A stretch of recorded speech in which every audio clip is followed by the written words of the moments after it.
한글은 절대 사라지지 않았다. 여러분, 한글의 위대함이 언제 가장 빛났는지 아시나요? 바로 언제라도 사라질 수 있었던 그때입니다. 일제강점기 동안 일본 제국주의는 한국의 언어와 문화를 철저히 짓밟았습니다. 그들은 한국어를 쓰지 못하게 금지하고 일본어만 사용하도록 강요했죠. 학교에서는 일본어로만 수업을 해야 했고 가정에서도 일본어를 쓰라는 압력이 있었습니다. 한국 사람들은 자신들의 언어를 사용할 수 없었고 한글을 쓰는 것만으로도 목숨을 걸어야 했던 그런 시대였죠. 당시 일본 제국은 한국어를 말살하기 위해 온갖 방법을 동원했습니다. 조선어학회 사건 기억하시나요? 한국의 한글 학자들이 한글을 지키기 위해 연구하고 사전을 편찬하려던 그 노력마저 일제에 의해 탄압받았습니다. 조선어학회 학자들이 체포되고 그들이 집필하던 한글 사전 원고는 압수되었죠. 한글을 배우는 것은 곧 반역으로 여겨지던 시대였습니다. 학교에서는 한글 교과서를 몰래 숨기고 어른들은 아이들에게 몰래 한글을 가르쳤습니다. 아이들은 한글을 배우는 수업이 발각될까봐 공포에 떨며 공부했죠. 어떤 선생님은 마치 비밀 조직처럼 한글 수업을 운영하다 발각되어 체포되기도 했습니다. 한글로 된 책을 가지고 있다가 처벌받는 일도 많았죠. 그럼에도 불구하고 한국인들은 한글을 포기하지 않았습니다. 그들은 몰래 한글을 배우고 글자를 외우며 마음속 깊이 한글을 간직했습니다. 억압받는 시대 속에서 한글은 희망의 상징이 되었죠. 숨죽여 배우고 몰래 써 내려간 그 글자들이 오늘날의 한국을 지탱하고 있는 겁니다. 하지만 한글은 이제 더 이상 숨어 있지 않습니다. 오히려 그 당시의 억압을 견디고 살아남아 이제는 전 세계로 퍼져나가고 있어요. 퍼져나가다 못해 이제 지배하고 점령하고 있는 실정이죠. 특히 지금 놀라운 변화가 일본에서 일어나고 있습니다. 일본에서 한글이 전혀 다른 모습으로 재평가받고 있다는 사실 알고 계셨나요? 일본에 의해 사라질 뻔했던 한글. 그 한글이 사라지지 않고 이제는 일본을 점령하고 있습니다. 잠깐, 여러분의 구독과 좋아요는 영상 제작에 큰 힘이 됩니다. 개인정보 보호 인해 모든 인물 및 지명 등은 수정 각색되었습니다. 안녕하세요. 저는 미유라고 합니다. 도쿄에서 태어나고 자란 평범한 대학생이에요. 오늘은 여러분께 저의 이야기를 들려드리고 싶어서요. 제가 한글을 얼마나 사랑하게 되었는지, 그리고 그로 인해 제 삶이 어떻게 변화했는지에 대해 이야기하려고 합니다. 사실 저는 처음에는 한국에 관심이 없었어요. 어릴 적 학교에서 배운 한국에 대한 이야기는 그다지 좋지 않았거든요. 일본에서는 오랫동안 한국을 조금 왜곡된 시각으로 배워왔으니까요. TV에서도 가끔 보이는 한국 뉴스는 항상 부정적인 이슈들이었고 학교에서는 한국과 일본의 관계에 대해 거의 배우지 않았습니다. 그래서 솔직히 말하면 처음엔 한국어를 배우는 게 무슨 의미가 있는지 전혀 몰랐어요. 하지만 모든 것은 어느 날 작은 계기로 시작됐죠. 아마 제 이야기를 듣고 나면 여러분도 한국어와 한글이 단순한 언어 이상으로 어떤 특별한 힘을 가지고 있는지 알게 되실 겁니다. 제가 처음 한글에 관심을 가지게 된 건 K-팝과 한국 드라마 때문이었어요. 너무 진부한가요? 하지만 정말 그렇습니다. 일본에서도 요즘 한류는 뜨겁죠. 방탄소년단이나 블랙핑크 같은 아티스트들은 일본에서도 엄청난 인기를 끌고 있고 저 역시 그들에게 푹 빠지게 되었습니다. 특히 방탄소년단의 노래를 들을 때마다 가사의 진정한 의미가 궁금해졌어요. 그러던 어느 날 한 가지 사건이 제 삶을 크게 바꿨습니다. 그날도 평소처럼 친구들과 카페에서 만나서 K-팝 얘기를 나누고 있었어요. 그런데 친구 중 한 명이 이렇게 말했죠. 미유, 너 방탄 노래 좋아하잖아. 가사 뜻은 알고 듣는 거야? 그 말에 순간 머릿속이 멍해졌어요. 뜻을 알고 듣는 거냐는 질문은 제게 큰 충격이었죠. 그동안 나는 멜로디와 리듬에만 빠져서 그 안에 담긴 진짜 메시지는 전혀 모르고 있었던 거예요. 당연히 그때까지 저는 가사를 제대로 이해하지 못하고 있었으니까요. 그 순간 깨달음이 찾아왔습니다. 단순히 노래만 듣는 게 아니라 그 속에 담긴 이야기와 감정을 제대로 느끼고 싶었어요. 그래서 한국어를 배우기로 결심하게 되었죠. 그때는 그냥 가벼운 마음이었어요. 한번 배워보자 하고 말이죠. 하지만 그 결심이 이렇게 제 삶을 크게 바꿀 줄은 몰랐습니다. 제가 한글을 배우기 시작한 첫날은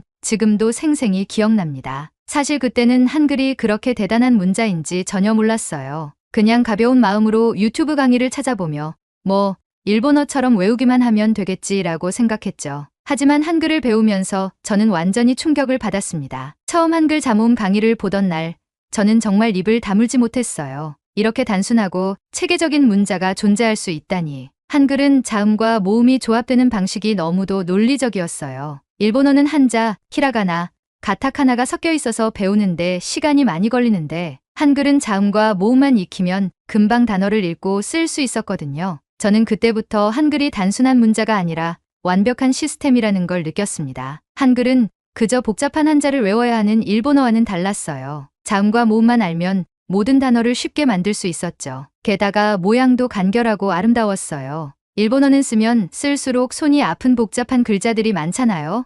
하지만 한글은 쓰는 맛이 있었습니다. 이후 저는 한국어를 열심히 공부하기 시작했어요. 처음엔 발음도 낯설고 단어도 외우기 어려웠지만 한글 덕분에 금방 자신감을 얻었죠. 어느 날 친구들과 함께 도쿄 시내에 있는 한국 음식점에 가게 되었어요. 메뉴판에는 한글과 일본어가 나란히 적혀 있었죠. 그날 저희는 무슨 음식을 시켜야 할지 고민하고 있었어요. 일본어로 적힌 메뉴는 익숙한데 한글로 적힌 메뉴는 무슨 음식인지 전혀 몰랐거든요. 그런데 그때 친구들이 저를 쳐다보면서 말했어요. 미유, 너 이제 한국어 좀 아니까 한글로 메뉴 읽어봐. 순간 조금 겁이 나긴 했지만 용기를 내서 한글 메뉴를 읽어보았어요. 처음엔 천천히 한 글자씩 읽어 내려갔죠. 그런데 읽다 보니 금방 익숙해졌습니다. 자음과 모음의 조합이 너무도 직관적이었거든요. 결국 저는 자신 있게 김치찌개 하나 주세요 라고 주문할 수 있었어요. 친구들은 제가 이렇게 한국어로 메뉴를 읽는 모습에 깜짝 놀라며 정말 대단하다고 칭찬해줬어요. 그때 저는 처음으로 한글이 얼마나 실용적이고 배우기 쉬운 문자인지를 몸소 느낄 수 있었습니다. 그 이후로는 어디를 가든 한글로 된 메뉴를 읽고 한국어로 주문하는 게 더 이상 두렵지 않게 되었죠. 하지만 이 모든 것이 즐거운 경험만 있었던 건 아닙니다. 한글을 배우면서 겪은 작은 사건들도 있었죠. 그 이야기는 다음에 자세히 말씀드릴게요. 한글을 배우면서 얼마나 많은 우여곡절이 있었는지, 그리고 그 속에서 한글의 진짜 매력을 깨닫게 된 이야기를 들려드리겠습니다. 한글을 배우고 처음으로 한국어로 김치찌개를 주문했을 때 느꼈던 그 작은 성취감은 저를 더 깊은 한국어의 세계로 이끌었습니다. 그런데 여러분, 한국어를 배우는 과정에서 제가 한글에 더 깊이 빠져들게 만든 사건이 있었어요. 바로 한국 드라마 때문이었죠. 제가 처음 한국 드라마에 빠지게 된 건 바로 사랑의 불시착 덕분이었어요. 혹시 여러분도 이 드라마를 보셨나요? 일본에서 정말 큰 인기를 끌었던 드라마 중 하나죠. 현빈과 손예진의 아름다운 사랑 이야기는 정말 많은 일본인들에게 강렬한 인상을 남겼어요. 저도 처음에는 단순히 흥미로 이 드라마를 보기 시작했지만 한글을 배운 후에 다시 이 드라마를 보면서 완전히 다른 시각으로 다가왔어요. 몇 번이고 다시 돌려봤는지 모르겠어요. 사실 처음엔 일본어 자막으로 드라마를 보다가 한국어 공부를 하면서 내가 직접 한국어 대사를 알아듣고 싶다는 마음이 들기 시작했어요. 현빈이 손예진에게 사랑을 고백하는 그 대사가 한국어로 어떻게 느껴질까 궁금했거든요. 일본어로는 표현할 수 없는 미세한 감정들이 한국어에서는 자연스럽게 전달된다는 생각이 들었죠. 그리고 그때부터 한글과 한국어에 더 깊이 빠져들기 시작했어요. 어느 날은 사랑의 불시착의 한 장면을 보면서 저는 정말로 한국어가 얼마나 감정 표현이 풍부한 언어인지 깨달았어요. 드라마 속에서 현빈이 손예진에게 진심을 담아 사랑해라고 말하는 순간 그 말 한마디가 주는 묘한 떨림과 감정이 일본어로는 느낄 수 없는 깊이로 다가왔거든요. 일본어에서는 사랑을 고백할 때 사랑해라는 표현을 자주 쓰지 않잖아요. 더 간접적이거나 완곡하게 표현하죠. 그래서 저희는 그런 감정을 쉽게 드러내지 않는데 한국어는 그 감정을 직접적이고 솔직하게 표현할 수 있다는 점이 정말 놀라웠어요. 그 순간부터 저는 한국어를 그저 배우기 쉬운 언어가 아니라 감정을 솔직하게 표현할 수 있는 언어라고 생각하게 됐습니다. 그래서 저는 그날 이후로 사랑의 불시착 속 주요 장면들을 한국어로 직접 듣기 위해 대사를 외우고 자막 없이 드라마를 이해할 수 있을 때까지 반복해서 봤어요. 처음엔 어려웠지만 점점 대사를 알아듣고 그 감정을 느낄 수 있게 되자 저는 한글의 매력에 완전히 빠져들고 말았죠. 그런데 저만 그런 게 아니었어요. 저희 학교에서도 한국어를 배우는 친구들이 정말 많았거든요. 사실 일본에서 한국어는 단순히 한류 팬들만 배우는 게 아니에요. 저희 학교에서도 한국어 강의는 항상 인기가 많아서 자리가 부족할 정도였죠. 심지어 제 친구들도 모두 한국어 공부에 관심을 가지고 있었어요. 저도 그 사실에 놀랐어요. 처음엔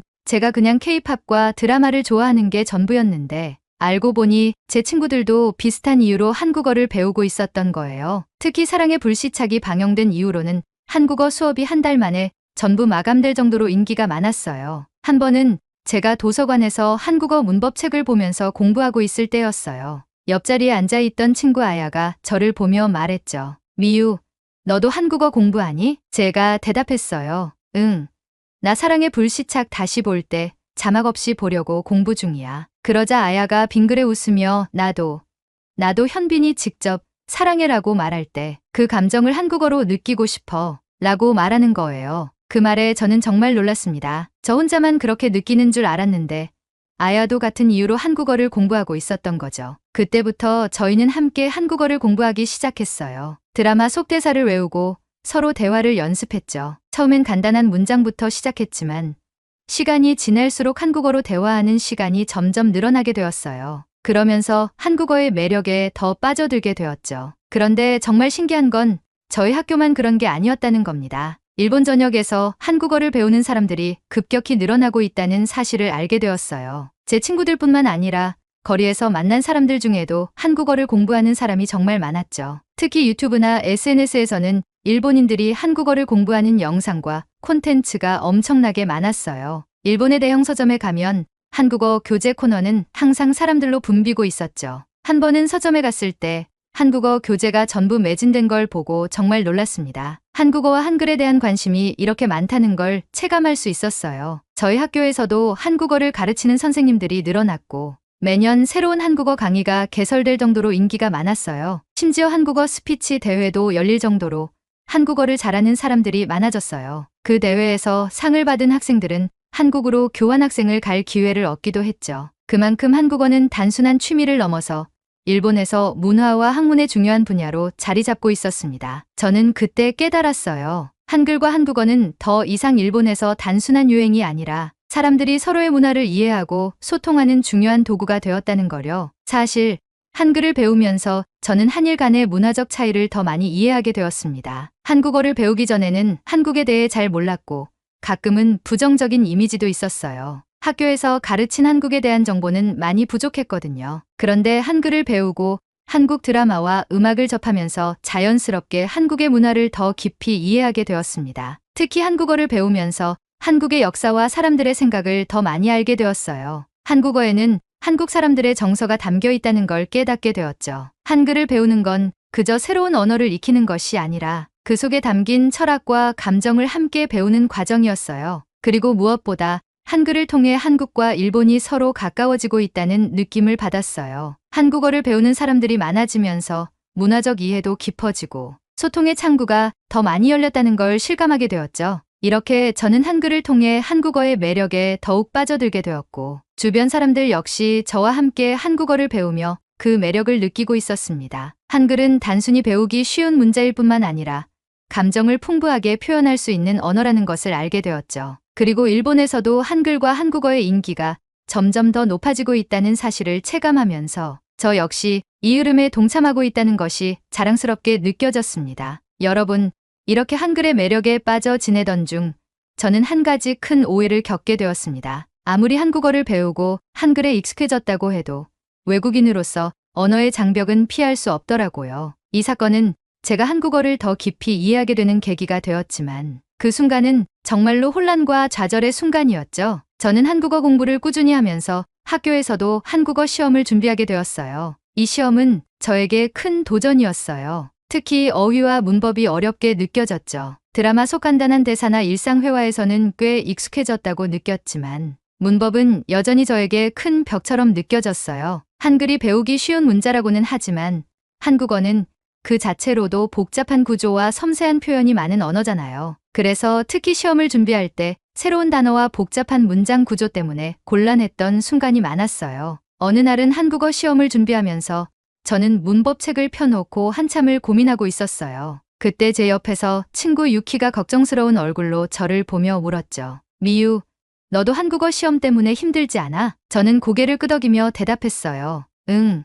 특히 문법이 너무 어려워. 그냥 단어 외우는 것만으로는 부족한 것 같아. 사실 그날 저는 정말로 좌절하고 있었어요. 한글이 아무리 배우기 쉬운 문자라고 해도 문법과 어휘는 한국어의 또 다른 장벽이었거든요. 특히 서로 다른 높임말과 존댓말을 정확히 구분하는 것도 어려웠고 격식을 차린 문장 구조는 이해하기조차 힘들었어요. 시험을 며칠 앞두고 저는 유키, 아야와 함께 도서관에서 한국어 공부를 하게 되었어요. 그날도 저희는 사랑의 불시착 대사를 외우면서 웃고 떠들었죠. 하지만 시간이 지날수록 시험에 대한 불안감이 점점 커지기 시작했어요. 특히 유키는 한국어 공부를 시작한 지 얼마 되지 않았고, 그래서 더더욱 따라가기가 힘들었죠. 그녀는 한글을 잘 읽을 수 있었지만 문법은 아직 많이 어렵다고 느끼고 있었어요. 저는 유키가 불안해하는 걸 보고 다독여주고 싶었지만 저 역시 한국어의 복잡함에 점점 스트레스를 느끼고 있었어요. 그날 우리는 함께 문장을 만들어보는 연습을 하다가 작은 문제가 생겼습니다. 유키가 한 문장을 만들고 나서 저희에게 물었어요. 이 문장 맞지 않아? 그 문장은 어법상 조금 틀린 부분이 있었지만 그래도 충분히 이해할 수 있었어요. 그런데 그때 아야가 곧바로 말했죠. 그건 틀렸어. 이렇게 말해야 해. 유키는 그 말에 좌절한 표정을 지었어요. 그리고 화난 듯이 말했어요. 한국어는 정말 너무 어려워. 왜 이렇게 복잡한 거야? 내가 아무리 열심히 해도 잘 안 되는 것 같아. 그 순간 도서관 안은 조용해졌어요. 저희 모두 유키의 스트레스를 미처 알아차리지 못하고 있었던 거예요. 유키는 그동안 저희와 한국어 공부를 하면서도 항상 뒤처지고 있다는 불안감을 느끼고 있었던 거죠. 그 말을 들은 아야도 곧바로 미안해하며 사과했지만 이미 유키의 표정은 상처받은 듯 했어요. 저 역시 그날의 분위기가 조금 어색해진 것을 느꼈고 저희 모두 한동안 아무 말도 하지 않았어요. 그 순간 저는 한글을 배우고 있다는 즐거움이 잠시 사라진 것 같은 기분이 들었습니다. 그날 이후 저는 유키와 따로 만나서 대화를 나누게 되었어요. 그녀는 여전히 한국어를 배우고 싶어 했지만 시험이 다가오면서 한국어에 대한 부담감이 너무 커졌다고 했어요. 특히 저와 아야가 너무 앞서 나간다고 느껴서 자신이 많이 뒤처진다는 생각을 했다고 말했어요. 그 이야기를 듣고 나니 저도 미안한 마음이 들었어요. 사실 저도 처음에는 한국어를 배우는 게 쉽지 않았어요. 한국어의 어휘와 문법은 일본어와는 다르게 다양한 높임말과 감정 표현이 섬세해서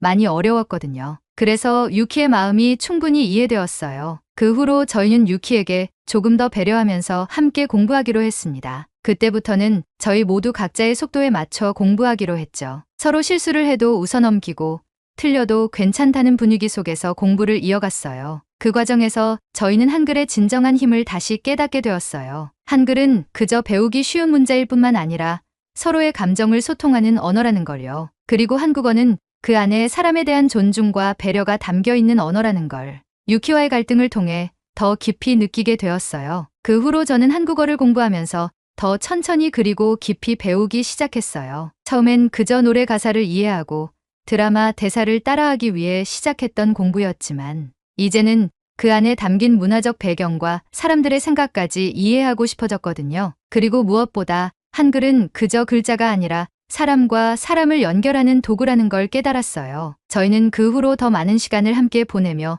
한국어로 대화하고 감정을 솔직하게 표현하는 연습을 했습니다. 한글을 통해 저와 친구들은 서로 더 깊이 연결되었고 그 과정에서 한국어의 진짜 매력을 느낄 수 있었어요. 시험날이 되자 저는 그동안 쌓인 불안과 스트레스를 모두 내려놓고 시험에 집중하기로 했어요. 시험지가 배부되었을 때 저는 마음을 다잡고 문제를 풀어내려갔습니다. 새로운 단어와 복잡한 문장 구조 때문에 힘들었지만 그동안 친구들과 함께 연습했던 기억을 떠올리며 한 문장씩 써내려갔어요. 시험을 마치고 나서 저는 뭔가 뿌듯한 성취감을 느꼈습니다. 제가 드디어 한국어의 복잡함을 넘어서 한 단계 성장했다는 생각이 들었죠. 그리고 무엇보다 그 과정을 통해 친구들과 서로 더 가까워졌다는 것이 저를 더 기쁘게 했습니다. 이렇게 해서 저는 한글과 한국어가 단순한 언어 이상으로 사람과 사람을 이어주는 힘을 가지고 있다는 것을 깨달았습니다. 이제는 시험의 성적보다 한국어를 통해 친구들과 더 솔직하고 깊이 있는 대화를 나눌 수 있다는 점이 더 소중하게 느껴졌어요. 한글은 그 자체로도 체계적이고 완벽한 문자지만 그 속에는 사람들의 따뜻한 마음이 담겨 있다는 것을 알게 되었죠. 한국어 시험이 끝난 후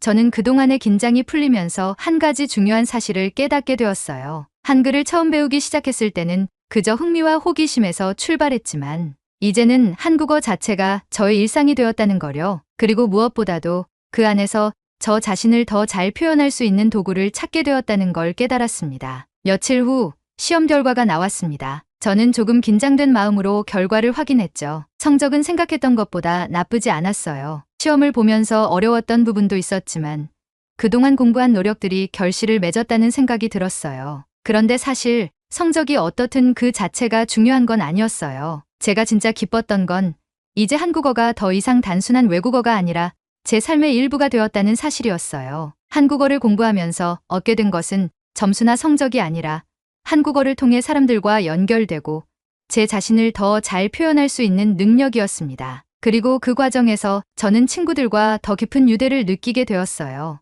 유키와 아야와 함께 공부하면서 저희는 서로의 어려움을 공감하고 서로의 성장을 격려하는 과정을 통해 진짜 친구가 되었다고 생각해요. 한국어 공부가 아니었다면 저희가 이렇게 서로를 깊이 이해하는 사이가 될 수 있었을까요? 그날 시험 결과를 확인한 후 저와 유키, 아야는 카페에 모여서 시험에 대한 이야기를 나누었어요. 저희 모두 성적이 그다지 중요하지 않다는 데에 동의했어요. 저희는 한글을 배운 덕분에 서로를 더 깊이 이해하고 함께 성장할 수 있었다는 것이 진짜 성과라고 생각했죠. 우리 정말 열심히 공부했지? 유키가 밝게 웃으며 말했어요.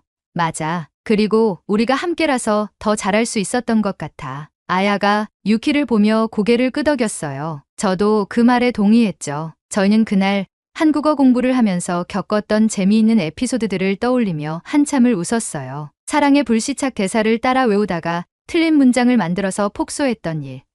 시험 준비를 하면서 구글 번역기의 잘못된 번역 때문에 당황했던 순간들. 모든 순간들이 저희에게는 소중한 추억이 되었어요. 한국어를 배우기 전에는 저는 한글이 그저 한국의 문자일 뿐이라고 생각했어요. 하지만 지금은 한글이 단순한 문자가 아니라고 자신 있게 말할 수 있어요. 한글은 사람들을 연결하는 도구예요. 한국어를 통해 친구들과의 관계가 깊어졌고 한국의 문화와 역사를 더 깊이 이해하게 되었어요. 또한 한글은 단순함 속에 깊은 의미를 담고 있다는 걸 알게 되었어요. 처음 한글을 배웠을 때 그저 배우기 쉬운 문자라고 생각했지만 시간이 지날수록 한글의 체계적이고 논리적인 구조가 얼마나 완벽한 시스템인지 깨달았죠. 그리고 그 안에 담긴 철학과 배려를 알게 되면서 한글을 배우는 것이 단순한 언어 학습이 아니라 새로운 세계를 열어가는 과정이라는 걸 느끼게 되었어요. 이제 저는 더 이상 한국어를 시험이나 학습의 도구로만 보지 않아요. 한국어는 저에게 새로운 가능성을 열어준 열쇠와 같아요. 한국어를 통해 더 많은 사람들과 소통하고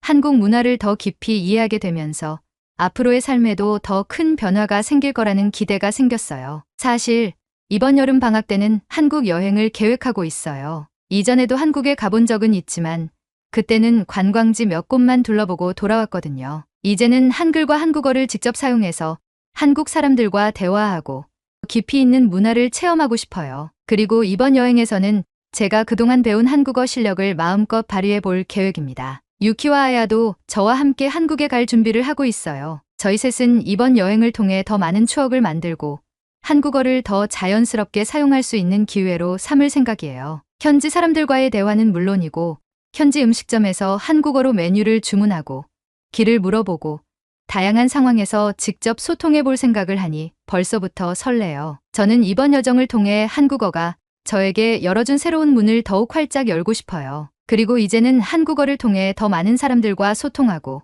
한국어와 한글을 사용하는 새로운 세계를 만나고 싶습니다. 이제는 한국어로 소통하는 것이 더 이상 어색하거나 두려운 일이 아니에요. 한국어와 한글은 저에게 새로운 기회를 열어주었고 그 안에서 저는 새로운 가능성을 보게 되었습니다. 앞으로도 저는 계속해서 한글과 한국어를 공부하면서 더 넓은 세상을 만나고 그 과정에서 제 자신도 더 발전할 수 있기를 바랍니다. 여러분도 한글의 매력을 느껴보세요. 저는 앞으로도 한국어를 공부하면서 더 많은 사람들과 소통하고 한글을 통해 새로운 세상을 경험할 예정입니다. 오늘 제 이야기를 들어주셔서 감사합니다. 한글날을 맞아 여러분도 한글의 위대함을 함께 느껴주셨으면 좋겠습니다. 구독과 좋아요 잊지 마시고 다음에 더 재미있는 한국어와 한글 이야기로 찾아오겠습니다. 감사합니다.